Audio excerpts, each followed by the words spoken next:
Now, what about life in LA? Because Yeah. I can tell you absolutely love it here. I love it. Would you say, because I heard you say, well, on what was it, the top 10 most fascinating people, Barbara Walters' show, you said, That's didn't amazing. you? I'm so boring. It's amazing someone found me fascinating. I think we all find you fascinating. Can you still not get your head around that people find you and David so fascinating? No, you know, I mean, we didn't actually even think that anybody in America knew or cared who we were when we first came here.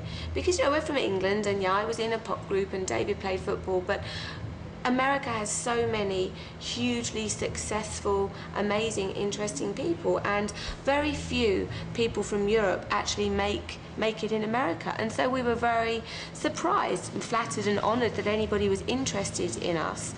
And I think we find it hard to believe because when we read the magazines, you have so many celebrities that are going out doing, you know, whatever they're doing and falling out of nightclubs, and myself and David, we don't do that. We're actually quite boring. We literally, we work and we go home and we spend time with our family. So for us, we find it weird that people find us really interesting. We say if people really knew the truth, they wouldn't really care that much. What's your perfect night with David? It would literally just be at home with the kids, watching movies, and that's the kind of thing we do.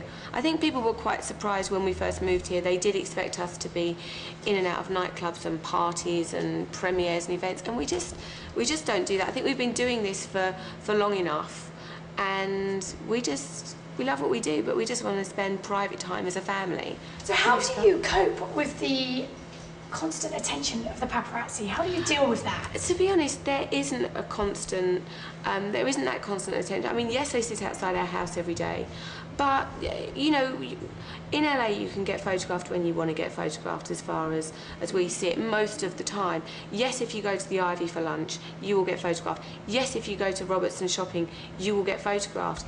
But, you know, we spend a lot of time just socialising at home or at our friend's house. So we don't get photographed every day. I couldn't live a life where I was under the spotlight every day. If you look at someone like a Britney Spears, every single day, I couldn't do that. I would go completely stir crazy. I've got to have my privacy at home with my husband and my children. Otherwise, I'd end up going loopy. I used to do quite a lot of styling, and it was so time consuming, and I used to find it a little bit boring. And I said the only person that I would ever want to style again would be Jack Nicholson, because I'm a huge fan.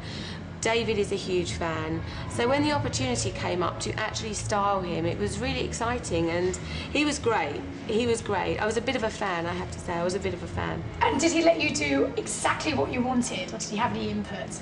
But you know, within reason, he looked fantastic. It's the best I've seen him look. How did you dress him? It was very classic. It was very 50s influenced. He just looked great. He's one of these people that looks good in whatever he puts on. Everything I put on him, he looked great. I was a bit embarrassed touching him though, because, you know, it's Jack Nicholson. And so, you know, every time you've got to sort of go in and sort of like sort out a collar or something, you feel a little bit embarrassed, a bit Don't you have clammy. somebody to do that? Can't you send somebody in? No, I like to really, you know, I like to be very hands-on myself. But he was great. He was really great, and it was such a good experience.